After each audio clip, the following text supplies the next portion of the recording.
one of the reasons that I focus on this work is because we have a huge global energy demand in our environment right now. We're going to be doubling our energy consumption by 2050 with an estimated 6 billion new energy users. So those are new energy users, could be population growth.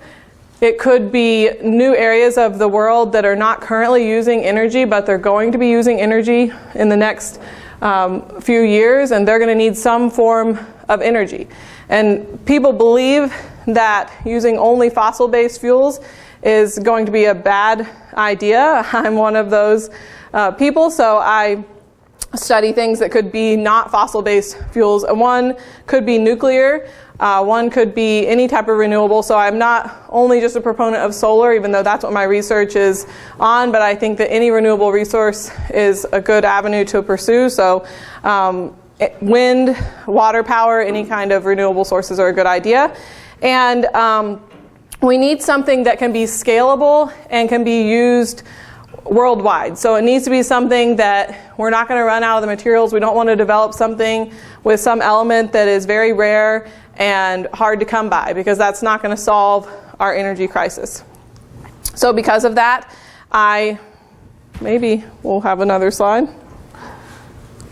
Because of that, I focus on solar water splitting. And I want to just describe that a little bit, because sometimes people get confused about what solar water splitting actually means.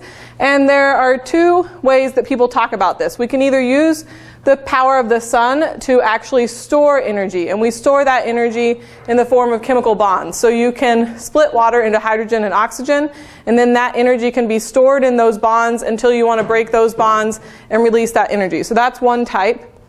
When you release that energy to electricity, that's where we're actually causing the sun to come in and release that, produce water again, and produce electricity. So the average American home uses, these numbers don't make as much sense until you think about what they can be represented by. So 31.2 kilowatts hour of electricity per day. You could do that by splitting water using 8 liters of water. So if you can imagine having 8 liters of water in a container, it's not that much water, and it's recyclable. So it's not like the water gets destroyed. It can be, you can store the energy, break that energy, release electricity, and then you have water back, and then you can cycle it over and over and over again. So the same 8 liters of water could power someone's home all day long. The other reason of why people care about the sun is because it generates a lot of energy.